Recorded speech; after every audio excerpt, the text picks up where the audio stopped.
Olá, gente, eu sou Lorena. Boas-vindas a mais um vídeo do Passos Entre Linhas e mais um vídeo para falar sobre pós-graduação e as possibilidades que a gente tem de estudar e fazer trabalhos que vão agregar a nossa pesquisa e com bolsa.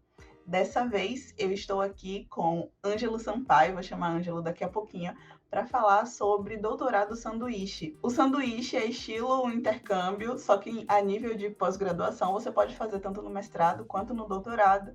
E a ideia é que você faça parte da sua pesquisa no exterior, aproveitando a infraestrutura da Universidade do Exterior, as disciplinas dessa universidade. E Ângelo está cursando o doutorado sanduíche lá na França e vai contar um pouquinho sobre sua experiência aqui para a gente, dando dicas, inclusive. Oi! Oi, Lori. E aí, como você tá? Tô bem, você? Ça va? Bem. Ça va très bien, merci. De rien. Ah, ok, muito bom. Ai, eu não sei falar francês, mas a gente aprende, né? As vantagens de ter um amigo. Eu ia falar um amigo francês, um amigo que sabe francês. Aham. Enfim. Ângelo, você se apresenta, por favor. Sim, me apresento. Olá, gente, tudo bem? Meu nome é Ângelo.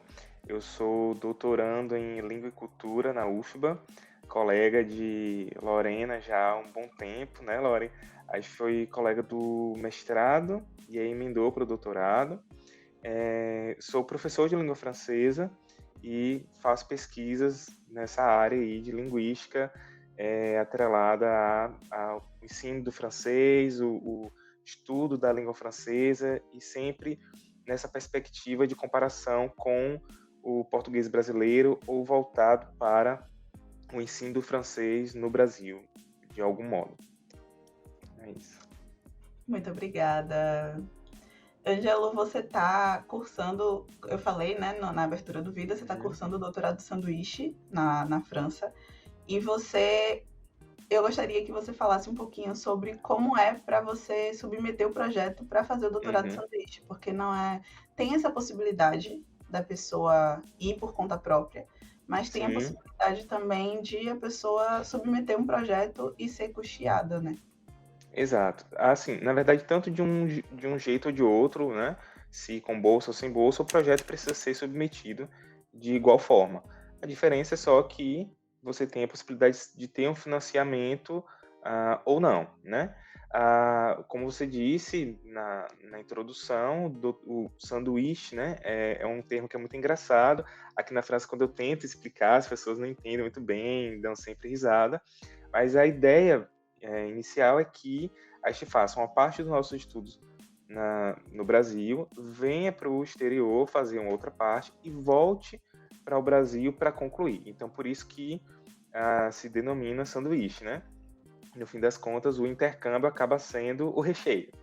Então, é basicamente isso.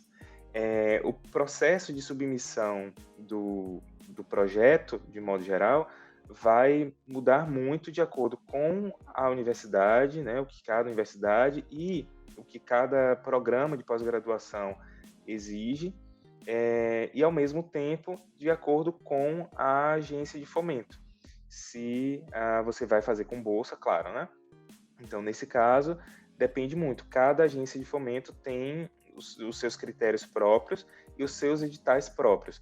Então, por exemplo, eu vim com uma bolsa CAPES, mas dentro da CAPES existem várias sub-bolsas, não sei se o termo é o correto, mas a gente pode dizer assim, que são editais específicos de concessão de bolsa para realização de sanduíche.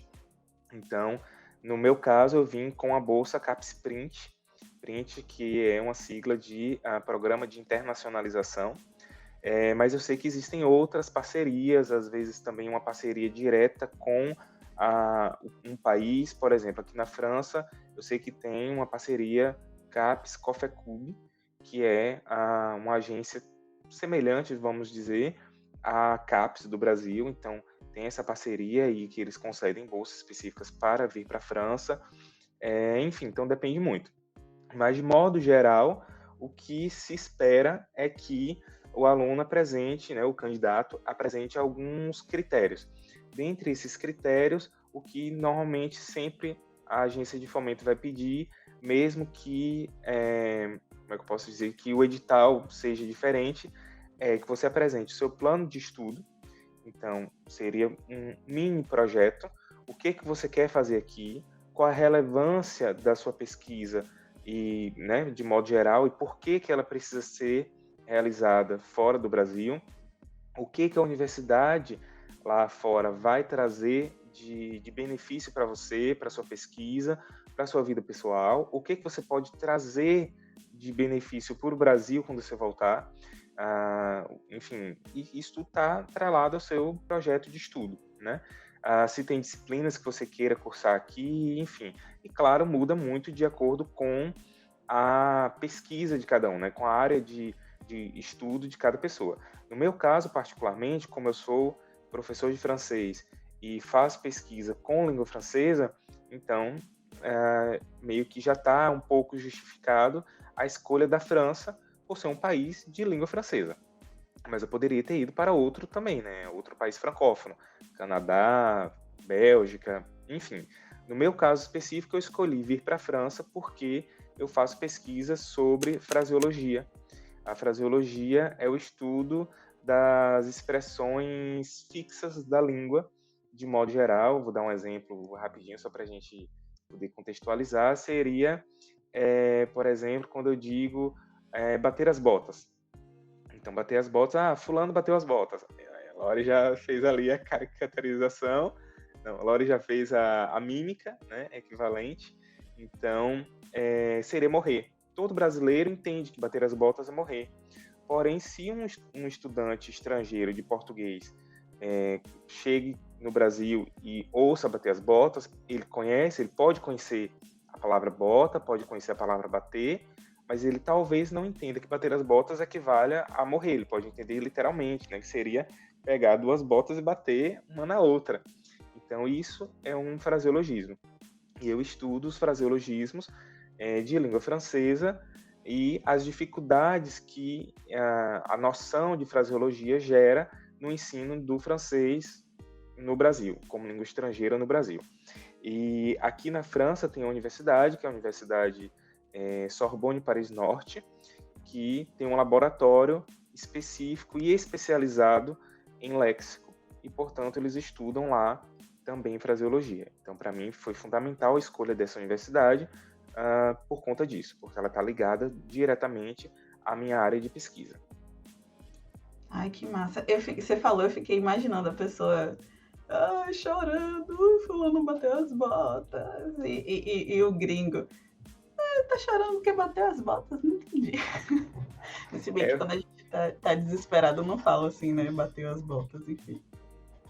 Mas num modo informal, né? E tem vários que a gente pode trazer, não só nesse sentido de bater as botas, até no dia a dia. Por exemplo, eu vivi uma experiência aqui na França, inclusive. Eu conheci um colega da faculdade que estuda português como língua estrangeira, ele é francês. Ele estava fazendo uma carta de motivação para conseguir um emprego no Brasil e fazer um intercâmbio de trabalho em São Paulo. E ele me apresentou a carta de motivação dele, que estava assim, precisando fazer algumas melhorias, vamos dizer. E aí eu disse a ele, em português, eu acho que você está precisando vender melhor seu peixe. E ele, não, eu quero trabalhar no supermercado, não na peixaria. E aí, na hora eu demorei de entender o que ele estava, por que ele fez esse comentário, e aí eu me toquei, porque ele não conhece a expressão vender o peixe, que não necessariamente é o peixe, né? Enfim, tem várias outras, como por exemplo, a cerveja, né? Estupidamente gelado. Uma cerveja que é estupidamente gelada, se eu for traduzir isso para o francês, não faz sentido, porque o estupidamente, é no sentido de um sentimento humano. Uma pessoa é estúpida, né? E não uma cerveja. Então, tem um pouco dessas dificuldades. Eu pensei aqui no Caiu Cacau, que aqui em Salvador a gente fala... Que é muito soteropolitano, né? Sim, a gente fala, eita, poxa, o cacau vai cair. Que significa que vai cair um toró, né? Vai chover muito forte. Vai chover muito. E a gente entende, mas até quem é de fora do Salvador, do município, né? Eu não falo nem do estado, porque a Bahia é enorme Aham. E você mesmo poderia não entender. Tem coisas que eu falo que você não entende. Exato, né? Para contextualizar, eu sou de Feira de Santana, que é uma cidade próxima a Salvador, mas nem tanto. E, de fato, Caiu Cacau, por exemplo, eu aprendi quando eu me mudei para Salvador. Eu não conhecia, não fazia parte do meu vocabulário. Aí, vivendo e aprendendo. Exatamente. Então, uma outra coisa também que é fundamental ter e que geralmente todos os editais de bolsa pedem é a proficiência na língua estrangeira. Isso é fundamental, é uma garantia que a CAPES acaba querendo ter, né, as agências de fomento como um todo, de que o candidato está preparado o suficiente para se virar bem no país, em termos do dia a dia, né, claro, mas ao mesmo tempo também para acompanhar a rotina da universidade. Então a CAPES exige, eu falo muito da CAPES porque é o que eu conheço, a experiência que eu tenho, mas existem outras agências de fomento também, a gente sabe disso. Então, assim, a CAPES acaba exigindo o teste de proficiência oficial das línguas estrangeiras. Por quê? Né? Existe uma diferença de testes de proficiência. O teste de proficiência qualquer escola de idiomas, por exemplo, poderia fazer, que nada mais é do que um teste de nivelamento, um teste que vai identificar qual nível linguístico que a pessoa tem. Porém, a CAPES só aceita testes oficiais. Então, quais são esses testes oficiais? Para o inglês, acaba sendo o TOEFL, né, o clássico, é o que a CAPES exige. E para o francês, eles pedem o TCF, que é o Teste de Conhecimento de Língua Francesa, ou o DELF/DALF, que são diplomas, né? O diploma de estudo de língua francesa, DELF, e o diploma de aprofundamento em língua francesa, o DALF. Aí vem a complicação maior do mundo. Eu acho que, no fim das contas, essa seja a maior dificuldade, né, que se tem no processo de candidatura para um doutorado sanduíche, porque, infelizmente, a gente sabe que o ensino de línguas estrangeiras no Brasil é um pouco precário, vamos dizer, né? Principalmente quem estuda em escola pública, e um pouco, como que eu diria de maneira mais sutil, elitizado, né? Então, infelizmente, ainda é assim, e aí muita gente acaba não conseguindo a bolsa por não ter a proficiência, não ter o teste, né? Esses testes são caros e ficam a cargo do candidato. Então, você tem que fazer o teste antes de pleitear. A CAPES, às vezes, né, a depender do edital, permite que você faça todo o processo, então, de projeto, essa coisa toda, consiga a bolsa, entre aspas, né, uma prévia, né, do que dizer assim, não, é uma pré-seleção, e tem um tempo, eles determinam um tempo para você apresentar o teste de proficiência. E aí, algumas pessoas, às vezes, não conseguem passar, esse é o grande problema. Por quê? No fim das contas, o teste de proficiência tem datas específicas para realização, principalmente de outras línguas que não sejam inglês. Porque, por exemplo, o francês só é feito 2 vezes ao ano. No Brasil, só as alianças francesas são habilitadas a aplicar esse teste. Enfim, coisas do tipo. E aí acaba sendo um pouco mais complicada, dependendo do prazo, dependendo da data, acaba não coincidindo com a data limite da CAPES, e aí acaba sendo um prejuízo para o candidato.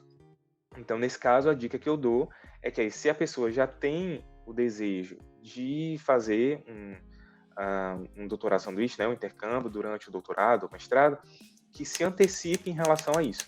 Em 2 formas, claro. Primeiro, em relação ao estudo da língua, né, fundamental, já desde o início do seu processo de doutoramento, já iniciar o estudo, o aprendizado de uma língua estrangeira, e, em paralelo, já fazer o teste com certa antecedência também. E aí os níveis que a CAPES normalmente exige é do quadro europeu comum de referência para as línguas, né? E que é o B2 ou o C1. Isso para o francês, para o espanhol eu sei que é assim também. Para o inglês eu confesso que eu não conheço muito, porque é o TOEFL, então tem uma diferença aí na nomenclatura, eles não usam a nomenclatura do teste do quadro europeu, eles acabam usando uma numeração por pontos, eu não sei muito bem como funciona. Porém, tem uma vantagem, assim, né, uma possibilidade de você tentar superar essa dificuldade, essa barreira da língua estrangeira, se você já tem um conhecimento com inglês.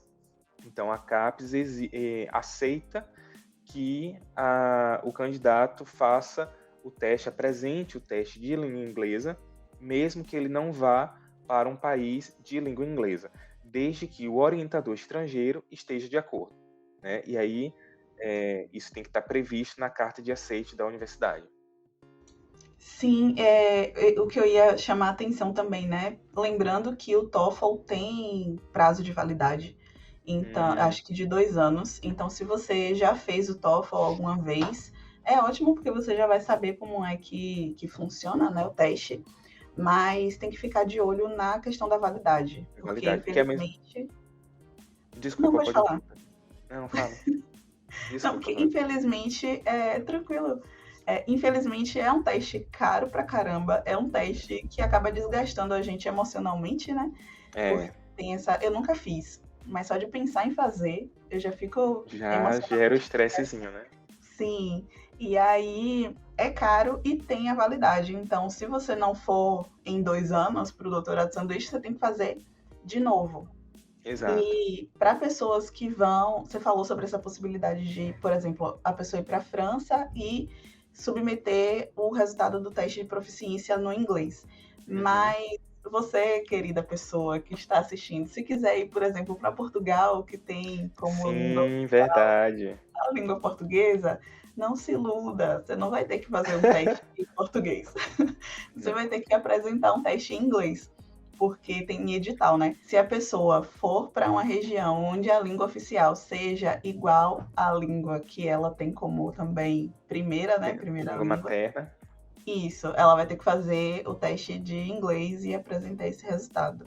Mas você ia falar alguma coisa? Não, eu ia dizer que eu concordo com você e que eu acho isso justo da CAPES, essa exigência de países lusófonos, né? Mesmo para países lusófonos, a gente tenha que apresentar o teste de inglês, porque o teste de inglês ou melhor, o teste de língua estrangeira acaba sendo algo que pesa muito, no sentido de um esforço a mais para ser feito. Então, não seria justo com o candidato que vai para um país, sei lá, de língua italiana e que precisa fazer o teste em italiano, e um outro que vai para Portugal e você teria uma etapa menos a ser cumprida, digamos, no edital como um todo. Então, eu acho que a CAPES acabou fazendo isso para deixar a coisa equilibrada, vamos dizer, e ao mesmo tempo porque, a depender da área de conhecimento, de estudo da pessoa, as aulas em Portugal são ministradas em língua inglesa e não em português, né? Então, essa é uma grande dificuldade. Eu tenho alguns conhecidos que foram fazer intercâmbio em Portugal, justamente por conta da língua, e quando chegou lá, não conseguiram acompanhar as aulas, porque as aulas eram ministradas em inglês. Então, assim, recapitulando, né? Se alguém chega e pergunta, Anjinho, e aí? O que é que eu preciso fazer? Quero fazer um intercâmbio no nível do doutorado, o que é que eu faço? Então, a primeira etapa de todas, a gente focou muito, né? Projeto, proficiência, porque eu acho que é o mais complicado, mas, ao mesmo tempo, não é o passo primeiro. O passo inicial é entrar em contato com o orientador estrangeiro. E aí, para isso, é fundamental que o seu orientador brasileiro esteja de acordo. Então, essa parceria com o orientador brasileiro é fundamental, até porque o próprio orientador brasileiro, né, possa ser que já tenha o contato de alguém no exterior para indicar. Então, você precisa entrar em contato com o orientador estrangeiro, apresentar o seu projeto, tentar manter esse contato com ele para pedir a carta de aceite. Então, uma vez com a carta de aceite, aí sim, você vai fazer as outras etapas, porque é a documentação necessária para pleitear a bolsa. Já ter a carta de aceite do orientador estrangeiro, o projeto de estudo, e a gente falou do que? Da proficiência. E a carta de aceite é uma carta, como diz o título, né? Mas é bom chamar atenção, porque algumas Um pessoas documento, vão né? falar isso. Então, tem no edital, às vezes, que essa carta de aceite precisa estar com papel timbrado da universidade, com Ah, carimbo verdade. e tudo mais. Inclusive, eu deixei aqui anotado para eu não esquecer de falar, porque eu e Rafael já falamos em alguns vídeos sobre seleção de pós-graduação e tudo mais. Leiam o edital. Leiam o bendito do edital, porque o edital Uhum. não é seu inimigo, muito pelo contrário, o edital vai te ajudar, porque está tudo no edital. Inclusive, se você tiver alguma cobrança de algo que não está no edital, você pode chegar e dizer: não Não está no tá no edital, edital. você não pode. Eita, volte. Não Você tá no não edital. pode me cobrar. Eu já fiz isso. Eu já fiz isso de submeter um projeto e aí a pessoa vir me cobrar alguma coisa e falar: tava no edital aqui não, viu? Não tava no edital, você não pode me cobrar isso. Então é isso. Antes de tudo, antes de conseguir contato com o orientador lá do Isso. exterior, antes de qualquer coisa, leia o edital de cabo a rabo, se possível, imprima, faça marcações, pesquise o que você não entende, leia o edital. E aí lá vai ter essas especificações, né? Se a carta precisa ter papel timbrado, quais as informações que Isso. precisam ter. Às E vezes, é isso. umas informações específicas, por exemplo, na minha vez, eu lembro que era obrigatório que fosse com papel timbrado, com assinatura e carimbo do orientador, mas também precisava conter o número do ORCID dele, que é o equivalente da CAP do Lattes dos Estados Unidos, né? Então, precisava ter isso também. E precisava ter o título da minha pesquisa na carta e a data exata da minha estadia lá. Então, eram essas as exigências e precisava estar tudo certinho, porque senão era motivo de eliminação. Sim, então a gente falou sobre documentação para submeter projetos, etc., e sobre encontrar um orientador no exterior. Mas como é que eu faço? Eu ligo para a universidade estrangeira. Oi, me manda aí dicas de orientador, porque eu preciso ir para aí. Como é que é essa Seria uma pesquisa? possibilidade. Tem essa possibilidade? Talvez sim, no desespero, por que não? Mas, enfim, existem algumas etapas, né, algumas formas. Como eu disse, a principal delas eu acho que é realmente de contar com seu orientador brasileiro, porque o orientador brasileiro, na sua grande maioria, acabou já fazendo, né, já fez em algum momento um intercâmbio, um doutorado sanduíche, alguma coisa do tipo, então possa ser que já tenha esses contatos. Caso não, existem alguns outros meios. No universo francês, né, que é o que eu conheço, existe um site muito bom que é o Campus France. O Campus France é uma agência do governo francês de internacionalização dos estudos franceses como um todo. Então, todo estudante estrangeiro que queira obter um visto francês de estudante, por exemplo, precisa passar obrigatoriamente pelo Campus France. Seria basicamente assim, o Campus France recruta todas as candidaturas de pessoas, né, do mundo todo e faz essa mediação entre o candidato e a universidade. Então, eles disponibilizam no site deles a lista de todas as universidades francesas, com todos os programas, de todos os cursos, todos os programas de graduação, pós-graduação, e a lista dos professores, ou, se não do professor, mas do chefe do departamento. Então, é uma forma de você encontrar esse orientador estrangeiro, indo diretamente no site e indo diretamente na universidade que você queira, né, para onde você quer ir, buscando o contato ou diretamente do professor ou do chefe do departamento. Normalmente eles colocam e-mail ou o número de telefone do gabinete do professor, e aí se você puder entrar em contato via telefone, por que não? Mas o ideal, claro, é via e-mail. Então, assim começam as parcerias. Eu tive uma colega, por exemplo, que entrou em contato com uma professora de Nancy, que é uma cidade aqui do interior da França. Ela não podia receber, ela está passando por alguns problemas, não podia receber essa candidata, então ela indicou uma outra em Lyon.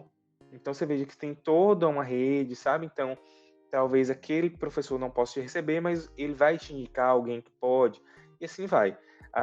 Aí eu acho que seria interessante você buscar no seu país, né, no país para onde você está querendo ir, se tem alguma agência semelhante, e, enfim, tentar criar essa rede de contatos para encontrar esse professor.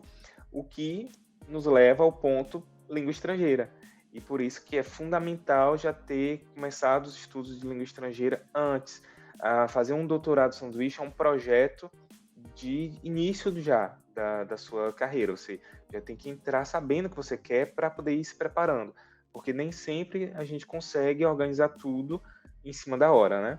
Saiu o edital, vou me organizar. Nem sempre dá conta. Então tem que ser uma certa brevidade. Com certeza, eu sou do time que quanto melhor preparado, melhor para a pessoa, né? Então, Exato. vamos aí. É melhor prevenir que remediar, como a gente diz aqui. Uhum. E para viajar para países estrangeiros, nós precisamos de visto, porque a pessoa não vai viajar bate e volta, não vai passar um É, mês. Geralmente, o doutorado sanduíche é no mínimo de 6 meses. Então, como exato. é para você conseguir o visto? Como é? Já vou emendar a pergunta, né? Como é para você conseguir o visto, comprar passagem? Você é responsável pela compra da passagem em caso de bolsa ou não? E essa questão também da moradia. Você Hum, vai se aventurar para morar em qualquer lugar ou a universidade te dá esse suporte? Como é que é? ok, então vamos lá. Primeira questão, visto, né?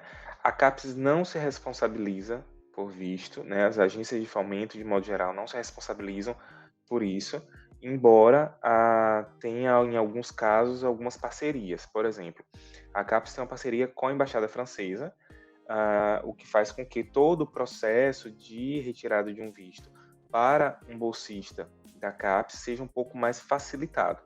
Não quer dizer que a CAPES vá fazer por você, mas a Embaixada Francesa já entende que você tem bolsa, então que você já passou por uma seleção prévia, então meio que facilita a vida, né? Então tem menos documentos a serem entregues, por exemplo. De modo geral, é cada um por si. Então você tem que correr atrás, buscar e tentar ver quais são os critérios de cada país. Por quê? Às vezes o país não exige visto. Por exemplo, quem vai para o Reino Unido com bolsa de 6 meses não precisa de visto, porque o Reino Unido admite brasileiros sem visto durante até 6 meses. O que não acontece, por exemplo, na Europa, espaço Schengen, né? Porque Reino Unido é Europa também. Mas no espaço Schengen, França, Itália, Portugal, Espanha, enfim. Porque aqui a exigência a possibilidade de estadia sem visto é de, no máximo, 90 dias. Então, que seria o considerado visto de turismo, né? Basta ter um passaporte válido e é tranquilo. Para além disso, é sim necessário ter um visto, e aí cada um vai ter que correr atrás de acordo com o seu país, ver qual a cidade que tira o visto, enfim. Para o universo francófono, né, francês, não francófono, para o universo francês, as possibilidades são São Paulo, Rio, Brasília e agora Recife. Então, quem mora no Nordeste vai tirar o visto em Recife, Centro-Oeste e Norte em Brasília, e aí os outros eu não lembro mais exatamente como funciona, mas eu sei que é Rio e São Paulo. Enfim, mas o processo como um todo, como eu disse, quando tem bolsa é mais facilitado. Quando você não tem bolsa, da minha experiência pelo menos, de língua francesa, né, e vindo para a França, é bem tranquilo também. O que você precisa é ter a documentação que a embaixada exige. Essa documentação pode conter algumas coisas, como, por exemplo, a carta de aceite do professor estrangeiro, isso é obrigatório. Ter como você comprovar que tem como se manter no país, né, durante o período exigido, e esse se manter inclui as passagens e hospedagem, né, hospedagem, alimentação, isso tudo, mas a embaixada vai determinar um valor por mês que você tem que comprovar, e que pode ser comprovado por recursos próprios ou por recursos parentais. Então, você pode apresentar um contra-cheque dos seus pais, por exemplo. E é isso. Então, a dica que eu dou é: leia da mesma forma que você precisa ler o edital, vá no site da embaixada e leia tudo direitinho. As embaixadas normalmente têm uma tradução, né, para o português, então é tranquilo de encontrar essas informações também. Em relação ao alojamento, né? Como é que você Hum, faz para conseguir? Você primeiro chegou na França e foi buscar alojamento? Não é indico. isso. Você Não já indica. foi certo com um lugar para ficar? Como é que é? Como é que foi? Olha, Lore, no meu caso especificamente, eu já cheguei aqui com alojamento já fixo, né, já determinado. Desde o Brasil eu já busquei isso. E eu percebo que alojamento acaba sendo o grande terror de quem faz sanduíche. Porque pelos os colegas que eu já conheci aqui, brasileiros que vieram com bolsa ou sem bolsa também, porque a depender do país que você for e da cidade que você for, a busca de alojamentos estudantis é muito grande. Então a concorrência acaba sendo muito grande também. No meu caso aqui em Paris, é praticamente impossível você encontrar um alojamento logo de cara com preços razoáveis. Então esse é o grande problema, porque se você não encontrar, não tiver a sorte e a dedicação para procurar também, né? Ou conhecimento, que às vezes nem é só a dedicação, mas ter o conhecimento prévio de como buscar esse alojamento, ele acaba tomando quase o valor completo da sua bolsa. Então, a média de aluguel em Paris para um quarto de 8 a 10 metros quadrados, ou seja, muito pequeno, é de 500 a 800 euros mensais. Então, é muito caro. Isso sem contar, às vezes, né, as taxas de energia, de internet, de aquecimento, enfim, coisas do tipo. Aquecimento é um dado muito importante porque o período né, do ano letivo na Europa acontece durante o inverno. Então, é fundamental ter o aquecedor. Enfim, então acaba ficando muito caro e a bolsa, no fim das contas, acaba sendo usada basicamente só para alojamento. Isso não é legal. Eu conheço muita gente que, no fim das contas, terminou indo para o Airbnb, né? Ficou o período todo pagando aluguel em Airbnb, que é muito caro também. Então a dica que eu dou é: busque com antecedência, entre em contato com a universidade daqui, porque muitas universidades já oferecem residência, né, uma vaga na residência estudantil. Então, procurar essas informações com antecedência. Caso a universidade não ofereça, então tem alguns critérios de alojamento social, talvez morar um pouco fora do centro da cidade, por exemplo, que é o meu caso. Eu não moro no centro de Paris, eu moro na zona parisiense, né? Já é uma periferia, mas é a primeira zona depois de Paris. O metrô chega até aqui, então é muito bom porque com o metrô em 20 minutos eu estou no centro de Paris, mas ao mesmo tempo, por estar fora do anel periférico principal, né? Então isso já diminui cerca de 500 euros no meu aluguel. É uma economia muito grande. Então, a dica que eu dou é buscar essas informações com muita antecedência e, principalmente, tentar achar dicas de outras pessoas que já vieram. Então, por exemplo, tem muitos canais no Instagram, YouTube, grupos de Facebook também, de brasileiros, que tem essa troca de informação, de dicas, enfim. Então, isso acaba ajudando muito também. Foi o meu caso. Eu encontrei esse alojamento por dica de uma amiga minha. Maravilha. E por falar nessa amiga, que a gente não está citando nomes não por desmerecer, mas a pessoa é bem reservada, então Sim. fica aí. A gente estava conversando antes de começar a gravar sobre a questão das passagens. Quando você foi com bolsa para o doutorado de sanduíche, a CAPES pagou, né? Comprou sua passagem, só te passou o voucher. E quando essa amiga em comum foi, ela teve que comprar. Ela mesma comprar a passagem, é isso. Por isso que eu falei no início que depende muito do tipo do edital. Porque a pessoa pode pensar, é Bolsa CAPES, então é tudo igual. Não. A CAPES tem vários editais. Então é tudo de acordo com o edital específico. Então, no meu edital, era a própria CAPES que comprava as passagens de ida e volta. Então, eu dizia quais eram as datas que eu queria, né, que para mim seriam mais convenientes, e eles compravam a passagem, claro, sempre obedecendo o critério do valor mais barato. Então, nem sempre é o melhor roteiro, o melhor itinerário, mas é o que for mais em conta. Enquanto que agora eu fiquei sabendo que eles mudaram, que já tem um novo edital em que eles dão o valor e a pessoa compra. Isso tem um lado positivo, porque a pessoa fica livre para comprar, né, pela companhia que ela queira e, enfim, escolhendo data, horário, essa coisa toda.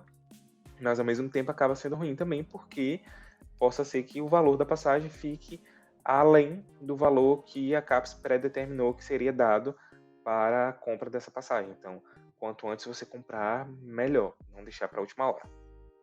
E já comprar ida e volta, né? Uma garantia também de economia. Importante. Então, a gente está falando sobre essa possibilidade de fazer um intercâmbio internacional, mas a gente está numa realidade de pandemia. Infelizmente, temos 2 anos aí, 2 anos e mais, né? 2 anos e contando, desde o início do caos. E como é para você, como foi para você fazer o doutorado de sanduíche e estar fazendo o doutorado de sanduíche durante a pandemia? Como é que está essa relação da entrada do... Falamos sobre visto, né? Como é que está a entrada de estrangeiros na Europa, no continente europeu, Ok. na França especificamente, né? Porque você está aí. Sim. Olha, aí vem uma questão assim, em relação para o visto, eu não precisei apresentar absolutamente nada. A embaixada simplesmente deu as dicas, olha, o que está acontecendo agora é isso, as exigências são essas. E pronto. Mas não necessariamente para a emissão do visto foi necessário apresentar alguma coisa, vacina, teste, nada disso. Quando eu vim, eu cheguei em março, né, de 16 de março. Então, no período de março, eles estavam exigindo a apresentação do cartão de vacinação. Então, estar com a vacina completa, né, com o quadro vacinal completo. Mas não era mais exigido teste. Antigamente, sim. Eu dei muita sorte, porque eu vim basicamente uma semana depois de eles terem retirado essa exigência de apresentação do teste, que acaba sendo um pouco mais caro, né? Seria não só pelo valor, mas pelo estresse também, porque tem que ser um teste X, né? Um PCR com um número X de dias de antecedência de realização, coisas do tipo. Então, caso acontecesse alguma coisa, eu iria ter que refazer o teste, nem sempre tem, né, a facilidade de fazer ali rapidinho e pronto, enfim. Então, foi muito bom nesse sentido. E aí, agora só mesmo cartão de vacina para a companhia aérea. Então, eu apresentei na companhia aérea para poder viajar. Mas chegando aqui, não foi pedido nada.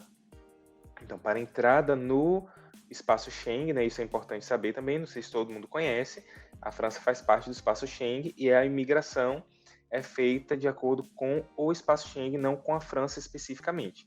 Então, o primeiro país do espaço Schengen que eu pisar é o país que vai fazer o controle, né, dessa coisa toda, visto, enfim, estadia, enfim, saber se eu estou vindo de maneira legal, carimba meu passaporte e pronto. E esse carimbo é válido para todo o espaço Schengen. Então, eu não preciso, por exemplo, se eu fizer uma escala em Portugal e de Portugal vier para a França, chegando na França, eu não vou precisar passar por um novo processo de imigração. Então, é bem tranquilo em relação a isso. Isso tudo só para dizer que o que é exigido para um país acaba sendo exigido para todos os outros países do espaço Schengen. Mas aí vai mudar se você for para os Estados Unidos, para o Canadá, enfim, um outro país, de acordo com o critério de cada um. Então, aí o que eu recomendo é que também se faça pesquisa com antecedência, veja direitinho de duas coisas, né? Ver a exigência do país em si e ver a exigência da companhia aérea. Porque às vezes o país não exige mais, né? Não está mais pedindo um determinado documento, mas a companhia aérea talvez sim. Então é bom ficar atento em relação a isso também. Tem um site muito bom, é o Doc Travel, eu acho que é essa a pronúncia, meu inglês não é muito bom, que é um site que recruta essas informações do mundo todo. Então, você coloca o país que você quer ir e ele já te dá a lista completa da documentação que é exigida para a entrada nesse país. Às vezes tem algum formulário a ser preenchido. Esse foi um outro documento que eu precisei preencher também. É um documento de... eu esqueci agora o termo exato, posso passar para vocês depois, mas é um documento que permite que a companhia aérea me rastreie depois, caso tenha alguma notícia de alguém que foi infectado. Então, se alguém foi infectado, eles vão ter como saber onde que eu estou, com quem eu estive, para poder entrar em contato comigo e prevenir que eu faça um teste, que eu fique em quarentena, coisas desse tipo. Muito bom, gostei. Quero aproveitar aqui para poder dizer: se vacinem. Não vou usar um fraseologismo para poder chamar a atenção de vocês. Não comam mosca, como a gente fala. Ótimo. Não deem bobeira. Tomem todas as vacinas disponíveis. Se cuidem. Se necessário ainda usar máscara, usem máscara. E, por favor, em outubro, votem certo. Ou seja, o principal. Não votem em Bolsonaro. Isso. Enfim, nervoso. Mas vai passar. Amém. Tá perto. Amém. Por Mais favor, perto que longe. Por favor, gente. Obedeçam Lori. Quem sou eu? Mas assim, para terminar, depois dessa puxada de orelha, para terminar o vídeo, né, eu gostaria que você falasse um pouco sobre como é a pesquisa no exterior, porque a gente mostra os logros nas redes sociais e as pessoas não estão vendo a labuta. Exatamente. Então, né, o que é que você faz? Você precisa escrever artigos para a universidade no exterior, assistir a aulas. Como é que é esse processo aí de pesquisa, de intercâmbio no exterior? Ok. Então, Lore, o processo de intercâmbio de pesquisa é um pouco diferente do processo de intercâmbio de graduação, por exemplo, né? Eu tive a oportunidade de fazer um intercâmbio de graduação quando eu estava no finalzinho do meu curso, e aqui na França também, mas em outra cidade, é um pouco diferente, porque na graduação tem uma exigência que você faça disciplinas, né? Então você vai fazer aqui algumas disciplinas para quando voltar para o Brasil, validar essas disciplinas e eliminar do seu histórico. Na pesquisa, não. No doutorado, você está fazendo uma pesquisa, então você não tem uma obrigatoriedade de assistir aulas, até porque aqui na França, por exemplo, os doutorandos não assistem aula. Eles não obrigatoriamente, pelo menos, né? Não tem essa necessidade de pagar créditos de disciplina, como acontece em sua grande maioria dos casos nos programas de pós-graduação do Brasil. Então, aqui eu posso ter aulas se eu quiser. Então, o que é que eu faço aqui? Eu assisto às aulas do meu orientador no mestrado. Ele dá aula para o mestrado e eu assisto como ouvinte, porque são informações que são relevantes para a minha pesquisa, enfim. Então, para mim, até para minha formação como toda, muito bom, mas eu não serei obrigado. Outra coisa também é que eu posso fazer aulas de língua estrangeira. Então, a universidade daqui oferece aula de francês para intercambistas, independente do nível, e do nível que eu falo, o nível do intercâmbio, né? Se graduação, se doutorado, enfim, e também independente do nível linguístico. Mesmo se a pessoa vier com nível B1 ou nível C2, caso ela queira, ela pode fazer essas aulas também, não é obrigatório. Na minha universidade, eles oferecem a possibilidade de fazer um curso intensivo, que começa antes do início das aulas, que tem duração de 2 semanas, é um intensivão mesmo, e que engloba principalmente o vocabulário do dia a dia na universidade. Isso eu acho fundamental, porque tem muita coisa que muda, tem muita coisa que da vida prática mesmo, sabe? E que você acaba aprendendo nesse curso, como, por exemplo, onde comer. Às vezes a gente tem aquela ideia, não, vou comer no restaurante universitário, assim, mas como funciona um restaurante universitário? É só chegar lá e pagar? Como que eu me inscrevo? Qual a documentação que eu preciso? Então isso é bem bacana, porque tem essas informações todas nessa disciplina de francês intensivo. E eu posso fazer também o francês extensivo, que é durante todo o semestre, com 2 aulas por semana.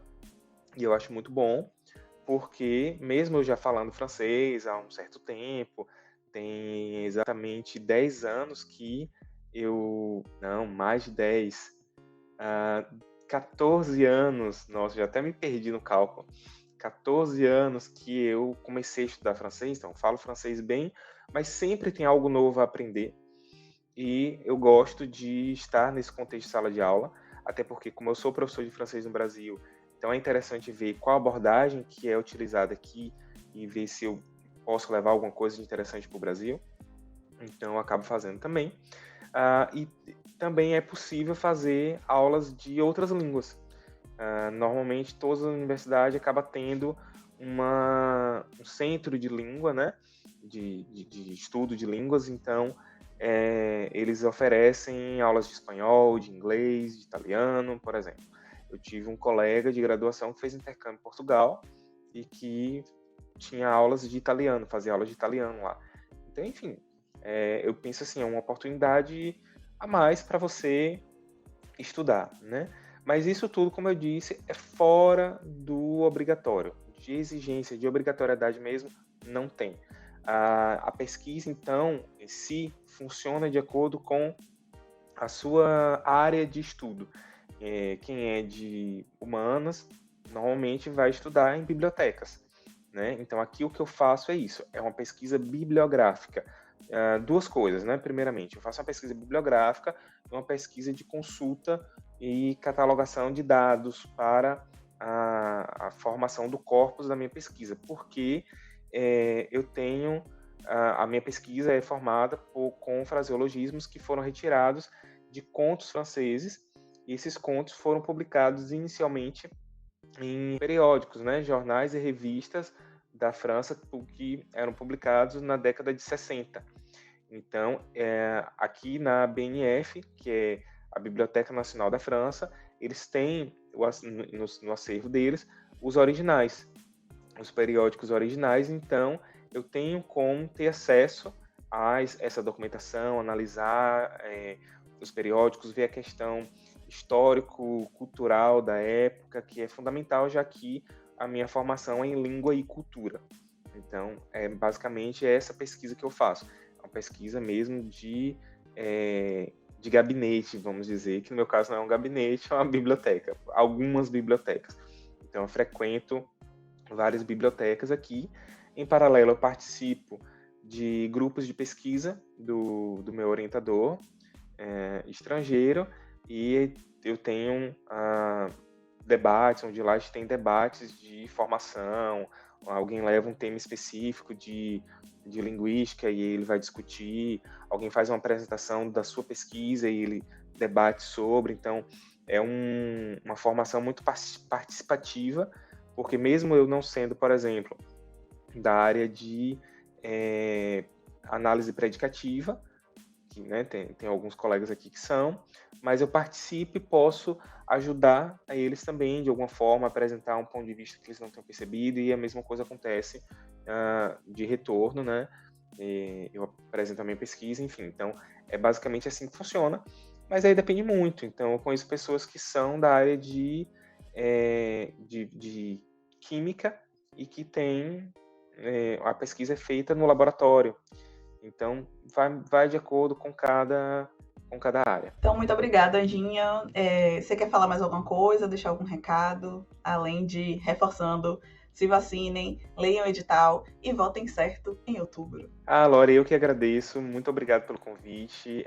Falar de viagem é uma coisa que eu gosto muito, e viagem relacionada a estudo mais ainda. Eu espero que eu tenha ajudado de alguma forma pessoas que queiram participar de editais e vir estudar fora do Brasil. É uma experiência que eu acho que todo mundo, em algum momento da vida, precisa fazer, porque não é só sobre estudo em si, é sobre o estudo, conhecer novas culturas, se autoconhecer também. Quando você sai da realidade do Brasil, você vai lidar com essa enfim, com essa novidade, né? Porque tudo muito novo, tudo muito diferente, acaba sendo também um processo de autoconhecimento muito bom. Então eu fico feliz, agradeço. E aí a dica que eu posso dizer, além de tudo, é se organize. Tudo é uma questão de organização e de paixão, de realmente querer fazer acontecer. Porque dificuldades com certeza vai ter, problemas com certeza, estresse com certeza, mas no fim das contas vale a pena. Eu lembro que quando eu estava no meu processo de candidatura, o pró-reitor da UFBA, né, que era responsável pelo edital, me falou assim, eu entrei em contato com ele por telefone, porque eu estava com alguma dúvida específica, não lembro exatamente o que, e ele me perguntou assim, você tem problema de coração? Eu tomei um susto com a pergunta, né? Não. Você é cardíaco? Não. Então, pronto, relaxe e vá fazer o seu processo normal. Se você fosse cardíaco, eu ia dizer para você desistir, porque, claro, eu falo isso brincando, né? Dando risada e tal, de maneira jocosa, mas, no fim das contas, eu entendi o recado, que ele, se você está preocupado com estresse, não faça, porque o que você mais vai encontrar é estresse. E, de fato, é muito estressante o processo como todo, mas é um estresse que eu particularmente gosto, porque é um estresse que você sabe que vai ter um resultado no futuro positivo. Então, vale muito a pena e eu recomendo que todo mundo faça. É isso. Muito obrigada. Além de tudo, não esqueça, você que está assistindo, de se inscrever aqui no Passos Entre Linhas, copiar esse vídeo, só é você clicar em compartilhar, copiar o link e mandar em vários grupos aí, grupo de pesquisa, grupo de família. Não tem exagero não, viu? Manda em todos os lugares para divulgar o Passos Entre Linhas, né, nossos trabalhos, e divulgar também essas dicas maravilhosas. Até a próxima. Tchau. Tchau, tchau.